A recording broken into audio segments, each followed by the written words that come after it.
1 year, ngayon lang ako ulit nag-a-update.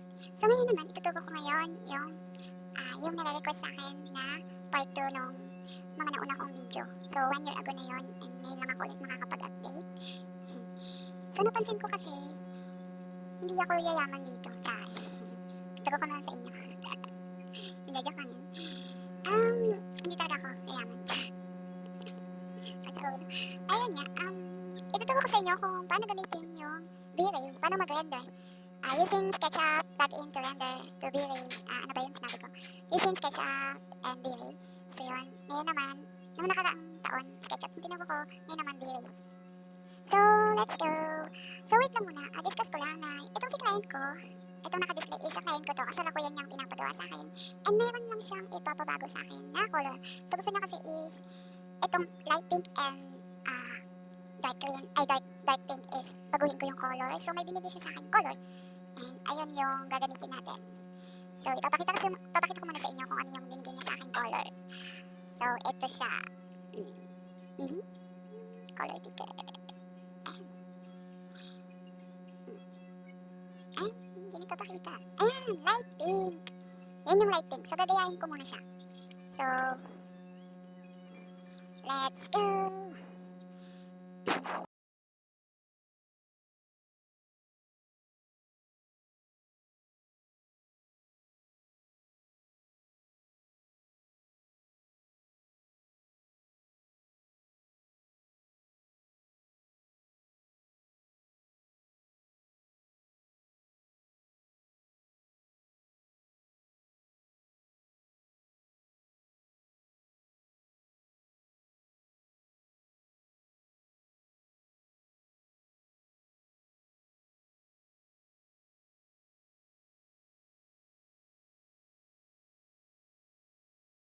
Ngayon naman, mag-render naman tayo.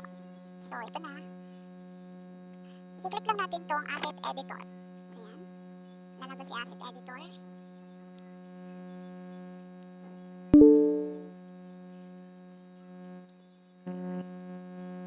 Yan. Ayan na, lumabas na si asset editor. Yan. Sana nakikita nyo. Then, i-click nyo lang tong side na to. Yan. Yan. So, ngayon, i-click ko tong itong dark pink. Click nyo lang yung alt. Yan. Pag-click nyo yung alt, click ko tong anong tawag dito. Wait. Paint bucket. Then, tututo ko siya dito sa dark pink na color. Yan. Then, click alt. Yan. Click alt lang. Then, lalabas na siya. Then, makita nyo sa asset editor na nag-select yung dark pink na ginawa natin. Then, edit in V-Ray. So, version 6 ata itong V-Ray ko. Kaya ganyan yung setup niya. So, ayan na. Punta tayo sa reflection. Yan. Kung makikita nyo itong reflection color, so, ibig sabihin, kapag nilight nyo to, itong reflection color, pag nilight nyo yan, ibig sabihin yan, mag-reflect yung magiging glossy style siya. Parang ganun. Kunyari may ilaw dun sa taas, nalagay kayo ng ilaw, then mag-reflect siya dun sa may, dito sa color natin na dark pink. Dito sa wood slot na ginawa ko, na color na dark pink. So yan, ganyan yung magiging itsura niya, ganito. Then, i-drop pick naman natin tong light pink. As usual, kagaya nung kanina, lumabas ulit siya dito. Ibig sabihin na-select siya. Then, edit, V-Ray. So yan. Medyo i-glossy ko siya ng konti. Tapos yung dark pink, ito, click ko ulit. Babawasan ko kasi ayoko na masyadong nag-gloss yung wood. Sa real life, hindi naman talaga ganun nag-glossy yung nag-reflect yung mga wood paint. Medyo lang kapag masinagan sila ng ilaw. So, ganun din yung gagawin natin. Hindi natin masyadong i-glossy. So, kadalasan yung nag-reflect is yung mga tiles. Kagaya nito, yung nasa ibabaw ng kiosk is granite tiles. So, ito yung i-reflect natin ng bonggang-bongga. Yan. So, ang pangalan ng tiles na to ay Carrera Marble. Tama ba yung bigkas ko? Bahala na kayo. So, yan. Yung reflection niya is, naka-reflection na siya as usual. So, ngayon, itataasan na lang natin. Yan. Para sobrang kintab niya. Yan. So, yun. After natin maayos yung ah, yung mga paint and tiles. Ngayon naman, punta naman tayo dito ngayon sa salamin. So, itong salamin is default na siya ng V-Ray Materials. So, dito ko siya kinuha sa V-Ray Materials Library. So, yan. Then, search nyo lang dito sa search library tempered glass. So, yan. Then, ayan yung sinelect ko. Pagka sinelect nyo to, itong mga to, for example, ganito. Ganyan pa lang siya. Then, gusto nyo siyang gawing tempered glass. Saselect nyo lang yan. Apply selection. Then, ayan na. Then, copy-copy nyo lang siya. Yan. So, yan. Ganyan yung nangyari dyan. And then, ito naman sa signage. Halimbawa ito, gusto nyo siyang umilaw. Yan, magkaroon ng ilaw. Itong front ang gusto nyo magkaroon ng ilaw. So, front lit signage. So, ganito lang gagawin nyo. Click nyo lang tong, balik kayo dito sa V-Ray Asset Editor. Then, punta kayo dito sa baba. Dito sa may bilog na symbol na may plus. Then, click nyo tong materials. And then, click nyo tong emissives. Yan. Pag-click nyo yan, lalabas to. Yan. Magpupunta rin siya dito. And then, dito. So, yan. Para ma-apply nyo siya dito sa letters, ganito lang gagawin nyo. Click nyo lang to. Kasi, itong materials. Yan. Then, edit nyo to. Yan. Yan. Select nyo yan dito. Drop nyo lang yung color na yan. Yan. Yan. Kung ganyan gusto nyo. Ayan. Then, kung gusto nyo umiilaw din tong siding, ganito gagawin nyo. So, yan. So, para palitan yung kulay, ganito siya. Yan. I-update. I-ganyan nyo lang siya. Yan. Then, nagbago na yung kulay niya. Then, pwede nyo na siyang iselect dito. Yan.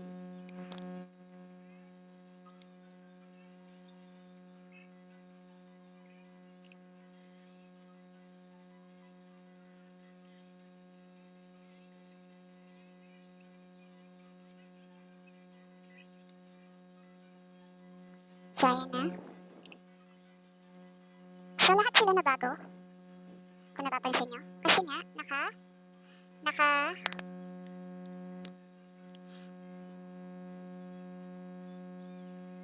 naka-combine sila. So, ibig sabihin ng combine ay kapag in-edit mo, ito, lahat sila ay kusa ding ma-edit. Parang iisa lang din sila. So, tinuro ko yan sa video ko 1 year ago. So, balikan nyo na lang kung gusto nyo malaman kung ano yung combine. Kung anong ibig sabihin nun. Kung anong ibig sabihin, combine. Component sa group. So, may pagkakaiba sila. Sorry, component pala, hindi combine. Sorry.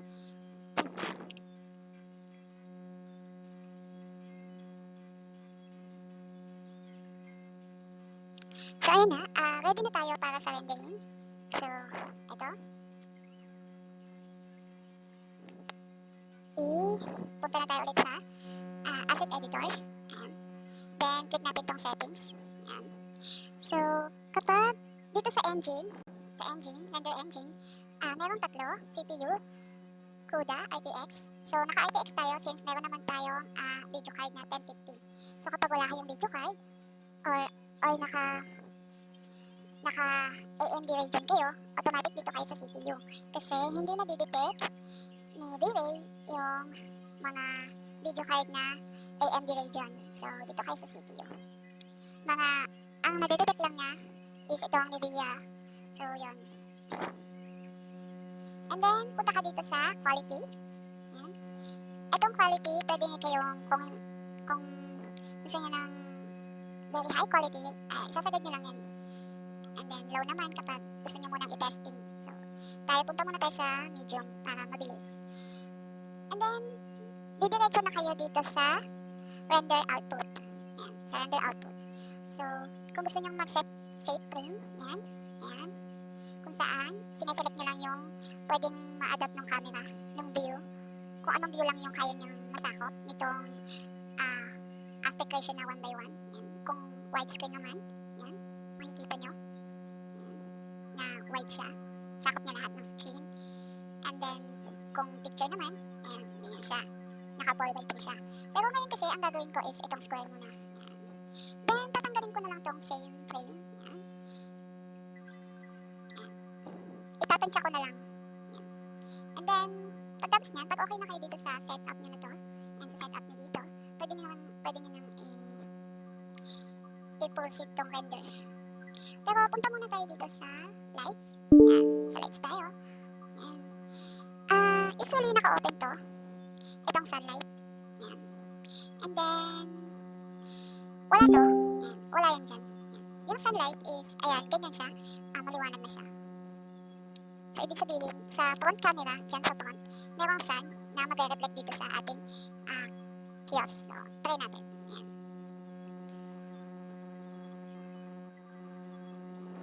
So, ayan. Nakita niyo yung shadow. And then, kung makikita niyo yung lights ng signage, kung makikita niyo, dun sa may side, sa may right side, dun nyo lang na-appreciate yung ilaw niya. Yan. Kasi nga, hindi na nakikita yung lights nito. Kasi nga nakatapat siya sa sun. So, again siya sa sun. Yan. Pero nakita yung cove light na nilagay ko. So, naglagay kasi ako dyan ng cove light. So, yung cove light na yan ay doon yan sa dito sa check ko lang. Dito ko siya kinuha. Sa Charles Cosmos niyan. Yan. Diyan natin makikita yung mga pwede nating mga naka-upload na materials. Yan. Pwede natin dyan makita. Pwede tayo dyan kumuha ng mga materials. Yan. So, ang ginamit ko para umilaw siya, yan, yung baba na yan. Itong ilaw na to. Itong Volca LED na yan. Yan. Ginamit ko yan, then nilagay ko siya dun sa ilalim para umilaw, magkaroon ng effect na ganyan, na cove light. Yan. So, yan. So, ganito yung itsura niya kapag na-render siya. So, kung makikita mo, i-compare mo siya. So, mas mukha na siyang makatotohanan dun sa SketchUp na 2D. Yan. So, yan. Diba? Mas maging okay siya.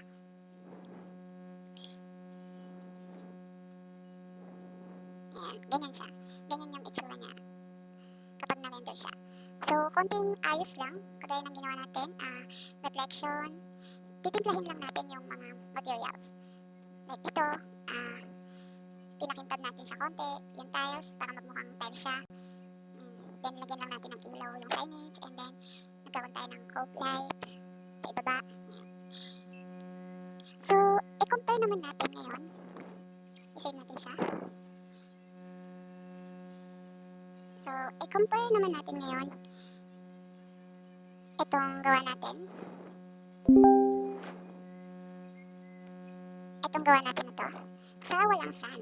So, tanggalin natin itong sun and then lagyan lang natin siya nito. Itong rectangle lights. Yan. So, unang ginagawa ko sa rectangle lights, kiniklik ko siya. Then, naglalagay muna ako ng floor. Ito yung floor na ginawa ko. Yan. Then, click ko itong rectangle lights. Then, saka ko siya gaganyanin. Yan. Then, saka ko siya itataas.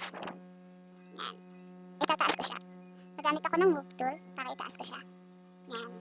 And then, saka ako puporma ng ganito ulit. Yan. Then, saka ako pupunta sa asset editor para i-hide tong sunlight. Then, o-open ko tong rectangle light. So, kung makikita nyo, naka-default siya. Ilalagay ko siya dito sa radiance. Yan.